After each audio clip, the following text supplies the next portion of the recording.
Complete works of Swami Vivekananda. Karma Yoga. Chapter 2. Each is great in his own place. According to the Sankhya philosophy, nature is composed of three forces called, in Sanskrit, sattva, rajas, and tamas. These as manifested in the physical world are what we may call equilibrium, activity, and inertness. Tamas is typified as darkness or inactivity, rajas is activity, expressed as attraction or repulsion, and sattva is the equilibrium of the two.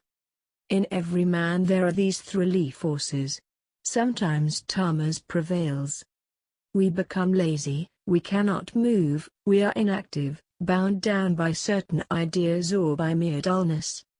At other times activity prevails, and at still other times that calm balancing of both. Again, in different men, one of these forces is generally predominant. The characteristic of one man is inactivity, dullness and laziness, that of another, activity, power, manifestation of energy, and in still another we find the sweetness, calmness, and gentleness, which are due to the balancing of both action and inaction. So, in all creation, in animals, plants, and men, we find the more or less typical manifestation of all these different forces.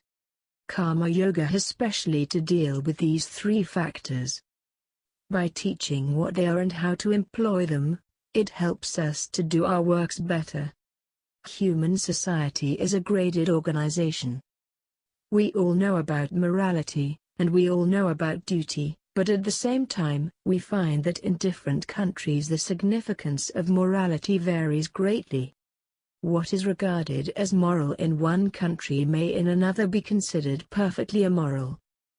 For instance, in one country cousins may marry, in another, it is thought to be very immoral. In one, men may marry their sisters-in-law, in another, it is regarded as immoral. In one country, people may marry only once, in another, many times, and so forth. Similarly, in all other departments of morality, we find the standard varies greatly, yet we have the idea that there must be a universal standard of morality. So it is with duty. The idea of duty varies much among different nations. In one country, if a man does not do certain things, people will say he has acted wrongly, while if he does those very things in another country, people will say that he did not act rightly, and yet we know that there must be some universal idea of duty. In the same way, one class of society thinks that certain things are among its duty, while another class thinks quite the opposite and would be horrified if it had to do those things. Two ways are left open to us: the way of the ignorant, who think that there is only one way to truth and that all the rest are wrong, and the way of the wise, who admit that, according to our mental constitution or the different planes of existence in which we are, duty and morality may vary. The important thing is to know that there are gradations of duty and of morality, that the duty of one state of life, in one set of circumstances, will not and cannot be that of another. To illustrate, all great teachers have taught, resist not evil, that non-resistance is the highest moral ideal.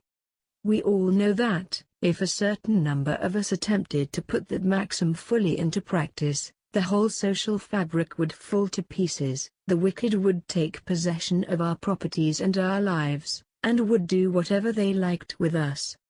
Even if only one day of such non-resistance were practiced, it would lead to disaster.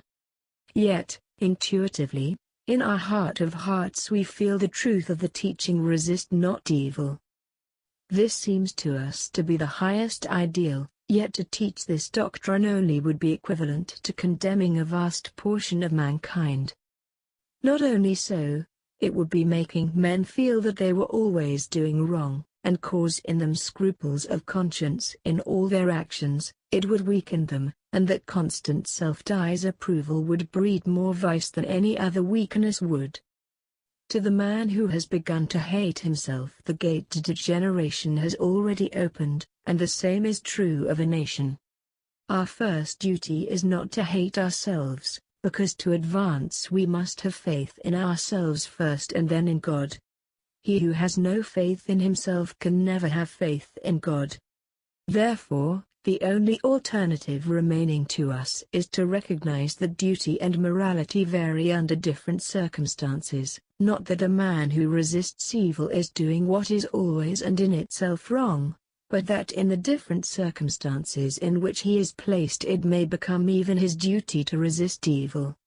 In reading the Bhagavad Gita, many of you in Western countries may have felt astonished at the second chapter, wherein Sri Krishna calls Arjuna a hypocrite and a coward because of his refusal to fight, or offer resistance, on account of his adversaries being his friends and relatives, making the plea that non-resistance was the highest ideal of love. This is a great lesson for us all to learn, that in all matters the two extremes are alike. The extreme positive and the extreme negative are always similar. When the vibrations of light are too slow, we do not see them, nor do we see them when they are too rapid.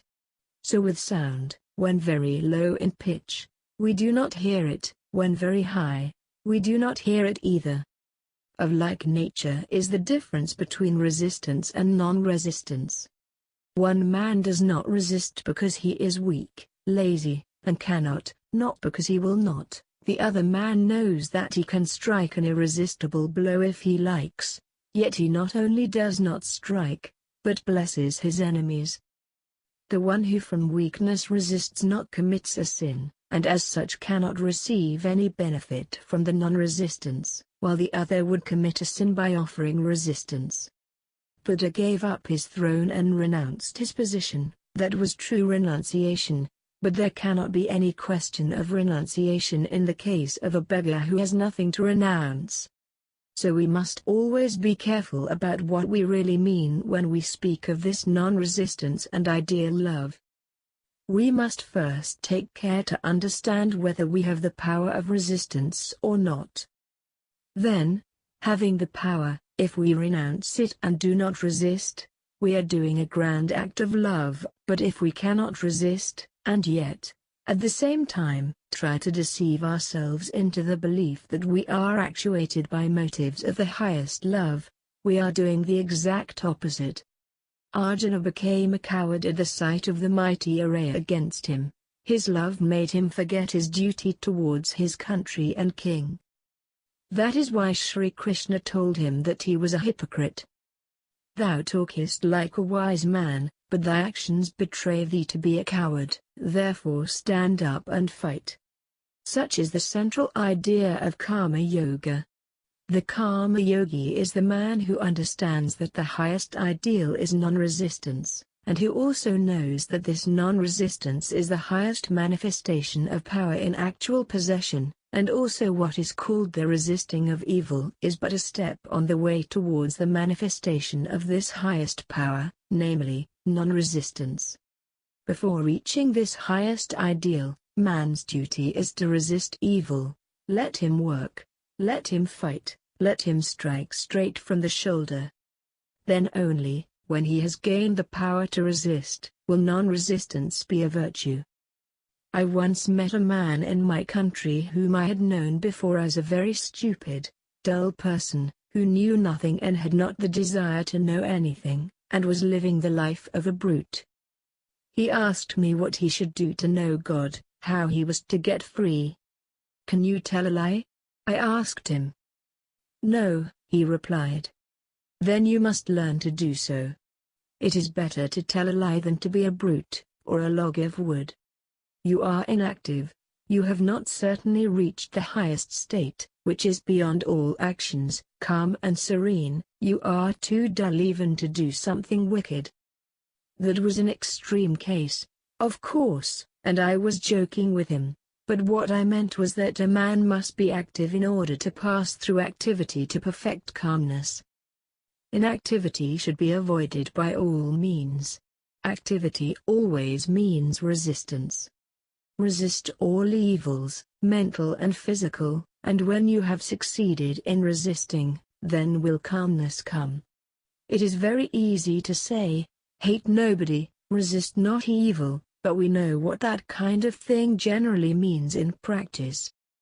When the eyes of society are turned towards us, we may make a show of non-resistance, but in our hearts it is canker all the time. We feel the utter want of the calm of non-resistance. We feel that it would be better for us to resist. If you desire wealth, and know at the same time that the whole world regards him who aims at wealth as a very wicked man, you, perhaps, will not dare to plunge into the struggle for wealth, yet your mind will be running day and night after money. This is hypocrisy and will serve no purpose. Plunge into the world, and then, after a time, when you have suffered and enjoyed all that is in it, will renunciation come, then will calmness come. So fulfill your desire for power and everything else, and after you have fulfilled the desire, will come the time when you will know that they are all very little things, but until you have fulfilled this desire, until you have passed through that activity, it is impossible for you to come to the state of calmness, serenity, and self-surrender. These ideas of serenity and renunciation have been preached for thousands of years, everybody has heard of them from childhood, and yet we see very few in the world who have really reached that stage. I do not know if I have seen 20 persons in my life who are really calm and non-resisting, and I have traveled over half the world. Every man should take up his own ideal and endeavor to accomplish it. That is a surer way of progress than taking up other men's ideals, which he can never hope to accomplish. For instance, we take a child and at once give him the task of walking 20 miles. Either the little one dies, or 1 in 1,000 crawls the 20 miles, to reach the end exhausted and half dead. That is like what we generally try to do with the world. All the men and women, in any society, are not of the same mind, capacity, or of the same power to do things. They must have different ideals, and we have no right to sneer at any ideal. Let everyone do the best he can for realizing his own ideal. Nor is it right that I should be judged by your standard or you by mine.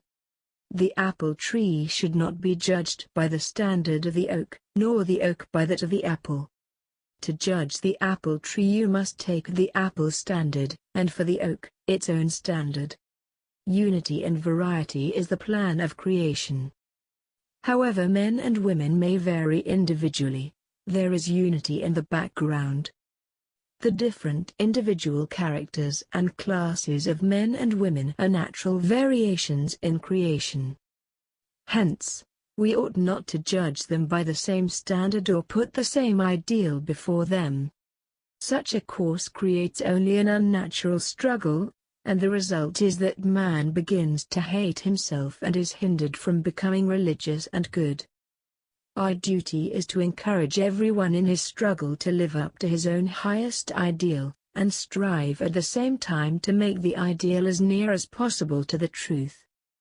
In the Hindu system of morality we find that this fact has been recognized from very ancient times, and in their scriptures and books on ethics different rules are laid down for the different classes of men: the householder, the sannyasin, the man who has renounced the world, and the student. The life of every individual, according to the Hindu scriptures, has its peculiar duties apart from what belongs in common to universal humanity. The Hindu begins life as a student, then he marries and becomes a householder, in old age he retires, and lastly he gives up the world and becomes a sannyasin. To each of these stages of life certain duties are attached. No one of these stages is intrinsically superior to another. The life of the married man is quite as great as that of the celibate who has devoted himself to religious work. The scavenger in the street is quite as great and glorious as the king on his throne. Take him off his throne, make him do the work of the scavenger, and see how he fares. Take up the scavenger and see how he will rule. It is useless to say that the man who lives out of the world is a greater man than he who lives in the world. It is much more difficult to live in the world and worship God than to give it up and live a free and easy life. The 4 stages of life in India have in later times been reduced to 2, that of the householder and of the monk. The householder marries and carries on his duties as a citizen, and the duty of the other is to devote his energies wholly to religion, to preach and to worship God. I shall read to you a few passages from the Mahanirvana Tantra, which treats of this subject, and you will see that it is a very difficult task for a man to be a householder, and perform all his duties perfectly. The householder should be devoted to God, the knowledge of God should be his goal of life. Yet he must work constantly, perform all his duties, he must give up the fruits of his actions to God. It is the most difficult thing in this world to work and not care for the result, to help a man and never think that he ought to be grateful, to do some good work and at the same time never look to see whether it brings you name or fame, or nothing at all. Even the most arrogant coward becomes brave when the world praises him. A fool can do heroic deeds when the approbation of society is upon him, but for a man to constantly do good without caring for the approbation of his fellow men is indeed the highest sacrifice man can perform. The great duty of the householder is to earn a living, but he must take care that he does not do it by telling lies, or by cheating, or by robbing others, and he must remember that his life is for the service of God and the poor. Knowing that mother and father are the visible representatives of God, the householder, always and by all means, must please them. If the mother is pleased, and the father, God is pleased with the man. That child is really a good child who never speaks harsh words to his parents. Before parents one must not utter jokes, must not show restlessness, must not show anger or temper. Before mother or father, a child must bow down low, and stand up in their presence, and must not take a seat until they order him to sit. If the householder has food and drink and clothes without first seeing that his mother and his father, his children, his wife, and the poor, are supplied, he is committing a sin. The mother and the father are the causes of this body, so a man must undergo 1,000 troubles in order to do good to them. Even so is his duty to his wife. No man should scold his wife, and he must always maintain her as if she were his own mother. And even when he is in the greatest difficulties and troubles, he must not show anger to his wife. He who thinks of another woman besides his wife, if he touches her even with his mind, that man goes to dark hell. Before women he must not talk in proper language, and never brag of his powers. He must not say, I have done this, and I have done that. The householder must always please his wife with money, clothes, love, faith, and words like nectar, and never do anything to disturb her. That man who has succeeded in getting the love of a chaste wife has succeeded in his religion and has all the virtues. The following are duties towards children. A son should be lovingly reared up to his 4th year, he should be educated till he is 16. When he is 20 years of age he should be employed in some work, he should then be treated affectionately by his father as his equal. Exactly in the same manner the daughter should be brought up, and should be educated with the greatest care. And when she marries, the father ought to give her jewels and wealth. Then the duty of the man is towards his brothers and sisters, and towards the children of his brothers and sisters, if they are poor, and towards his other relatives, his friends and his servants. Then his duties are towards the people of the same village, and the poor, and anyone that comes to him for help. Having sufficient means, if the householder does not take care to give to his relatives and to the poor, know him to be only a brute, he is not a human being. Excessive attachment to food, clothes, and the tending of the body, and dressing of the hair should be avoided. The householder must be pure in heart and clean in body, always active and always ready for work. To his enemies the householder must be a hero. Them he must resist. That is the duty of the householder. He must not sit down in a corner and weep, and talk nonsense about non-resistance. If he does not show himself a hero to his enemies, he has not done his duty. And to his friends and relatives he must be as gentle as a lamb. It is the duty of the household not to pay reverence to the wicked, because, if he reverences the wicked people of the world, he patronizes wickedness, and it will be a great mistake if he disregards those who are worthy of respect, the good people. He must not be gushing in his friendship. He must not go out of the way making friends everywhere. He must watch the actions of the men he wants to make friends with, and their dealings with other men, reason upon them, and then make friends. These three things he must not talk of. He must not talk in public of his own fame, he must not preach his own name or his own powers, he must not talk of his wealth, or of anything that has been told to him privately. A man must not say he is poor, or that he is wealthy. He must not brag of his wealth. Let him keep his own counsel. This is his religious duty. This is not mere worldly wisdom. If a man does not do so, he may be held to be immoral. The householder is the basis, the prop, of the whole society. He is the principal earner. The poor, the weak, the children and the women who do not work, all live upon the householder, so there must be certain duties that he has to perform, and these duties must make him feel strong to perform them, and not make him think that he is doing things beneath his ideal. Therefore, if he has done something weak, or has made some mistake, he must not say so in public, and if he is engaged in some enterprise and knows he is sure to fail in it, he must not speak of it. Such self-exposure is not only uncalled for, but also unnerves the man and makes him unfit for the performance of his legitimate duties in life.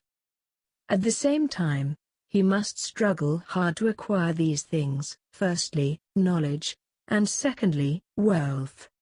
It is his duty, and if he does not do his duty, he is nobody. A householder who does not struggle to get wealth is immoral. If he is lazy and content to lead an idle life, he is immoral, because upon him depend hundreds. If he gets riches, hundreds of others will be thereby supported. If there were not in this city hundreds who had striven to become rich, and who had acquired wealth, where would all this civilization, and these almshouses and great houses be? Going after wealth in such a case is not bad, because that wealth is for distribution. The householder is the center of life and society. It is a worship for him to acquire and spend wealth nobly, for the householder who struggles to become rich by good means and for good purposes is doing practically the same thing for the attainment of salvation as the anchorite does in his cell when he is praying, for in them we see only the different aspects of the same virtue of self-surrender and self-sacrifice prompted by the feeling of devotion to God and to all that is his. He must struggle to acquire a good name by all means. He must not gamble. He must not move in the company of the wicked, he must not tell lies, and must not be the cause of trouble to others. Often people enter into things they have not the means to accomplish, with the result that they cheat others to attain their own ends. Then there is in all things the time factor to be taken into consideration. What at one time might be a failure, would perhaps at another time be a very great success. The householder must speak the truth, and speak gently, using words which people like, which will do good to others, nor should he talk of the business of other men. The householder, by digging tanks, by planting trees on the roadsides, by establishing rest houses for men and animals, by making roads and building bridges, goes towards the same goal as the greatest yogi. This is one part of the doctrine of karma yoga, activity, the duty of the householder. There is a passage later on, where it says that if the householder dies in battle, fighting for his country or his religion, he comes to the same goal as the yogi by meditation, showing thereby that what is duty for one is not duty for another. At the same time, it does not say that this duty is lowering and the other elevating. Each duty has its own place, and according to the circumstances in which we are placed, we must perform our duties. One idea comes out of all this, the condemnation of all weakness. This is a particular idea in all our teachings which I like, either in philosophy, or in religion, or in work. If you read the Vedas, you will find this word always repeated: fearlessness, fear nothing. Fear is a sign of weakness. A man must go about his duties without taking notice of the sneers and the ridicule of the world. If a man retires from the world to worship God, he must not think that those who live in the world and work for the good of the world are not worshipping God, neither must those who live in the world, for wife and children, think that those who give up the world are low vagabonds. Each is great in his own place. This thought I will illustrate by a story. A certain king used to inquire of all the sannyasins that came to his country, which is the greater man, he who gives up the world and becomes a sannyasin, or he who lives in the world and performs his duties as a householder? Many wise men sought to solve the problem. Some asserted that the sannyasin was the greater, upon which the king demanded that they should prove their assertion. When they could not, he ordered them to marry and become householders. Then others came and said, the householder who performs his duties is the greater man. Of them, too, the king demanded proofs. When they could not give them, he made them also settle down as householders. At last there came a young sannyasin, and the king similarly inquired of him also. He answered, each, O king, is equally great in his place. Prove this to me, asked the king. I will prove it to you, said the sannyasin, but you must first come and live as I do for a few days, that I may be able to prove to you what I say. The king consented and followed the sannyasin out of his own territory and passed through many other countries until they came to a great kingdom. In the capital of that kingdom a great ceremony was going on. The king and the sannyasin heard the noise of drums and music, and heard also the criers. The people were assembled in the streets in gala dress, and a great proclamation was being made. The king and the sannyasin stood there to see what was going on. The crier was proclaiming loudly that the princess, daughter of the king of that country, was about to choose a husband from among those assembled before her. It was an old custom in India for princesses to choose husbands in this way. Each princess had certain ideas of the sort of man she wanted for a husband. Some would have the handsomest man, others would have only the most learned, others again the richest, and so on. All the princes of the neighborhood put on their bravest attire and presented themselves before her. Sometimes they too had their own criers to enumerate their advantages and the reasons why they hoped the princess would choose them. The princess was taken round on a throne, in the most splendid array, and looked at and heard about them. If she was not pleased with what she saw and heard, she said to her bearers, move on, and no more notice was taken of the rejected suitors. If, however, the princess was pleased with any one of them, she threw a garland of flowers over him and he became her husband. The princess of the country to which our king and the sannyasin had come was having one of these interesting ceremonies.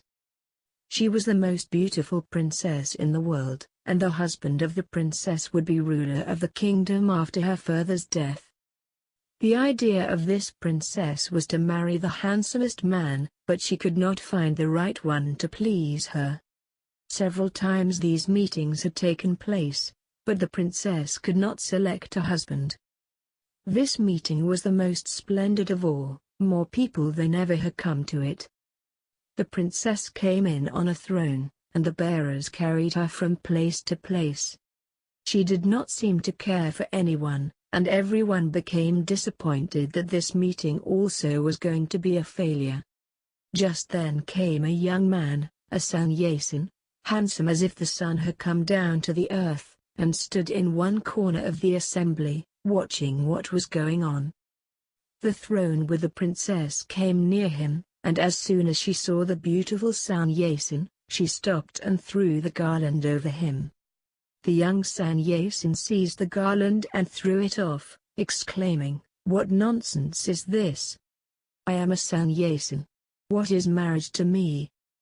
The king of that country thought that perhaps this man was poor and so dared not marry the princess, and said to him, "With my daughter goes half my kingdom now, and the whole kingdom after my death," and put the garland again on the sannyasin.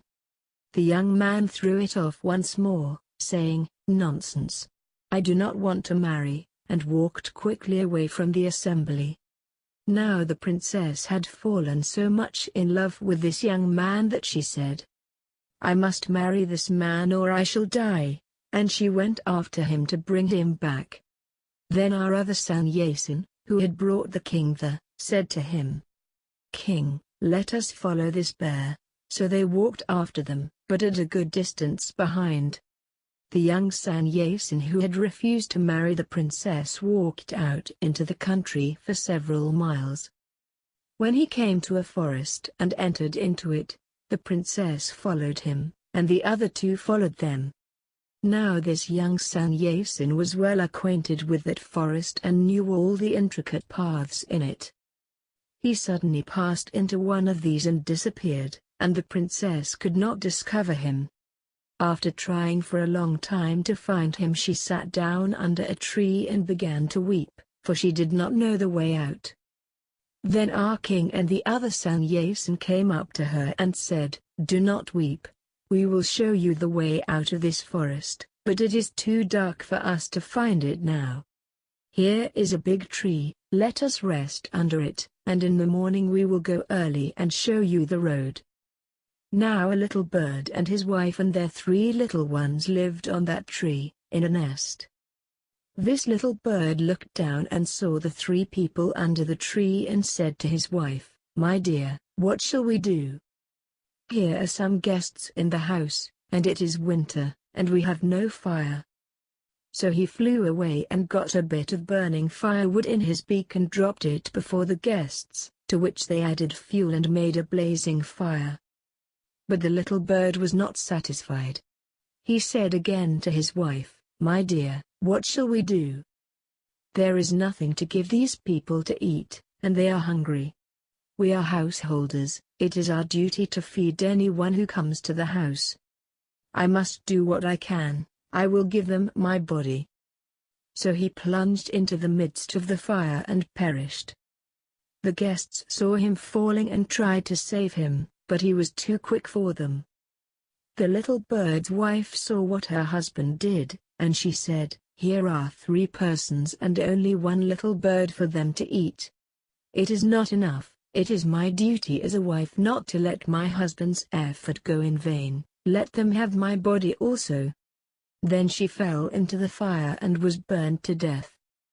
Then the 3 baby birds, when they saw what was done and that there was still not enough food for the 3 guests, said, "Our parents have done what they could and still it is not enough. It is our duty to carry on the work of our parents, let our bodies go too." And they all dashed down into the fire also.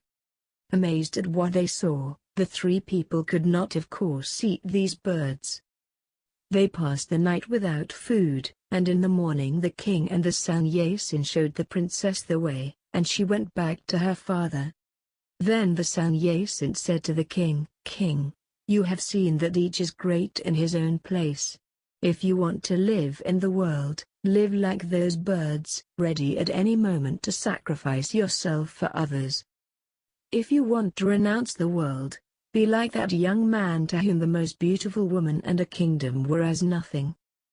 If you want to be a householder, Hold your life a sacrifice for the welfare of others, and if you choose the life of renunciation, do not even look at beauty and money and power. Each is great in his own place, but the duty of the one is not the duty of the other.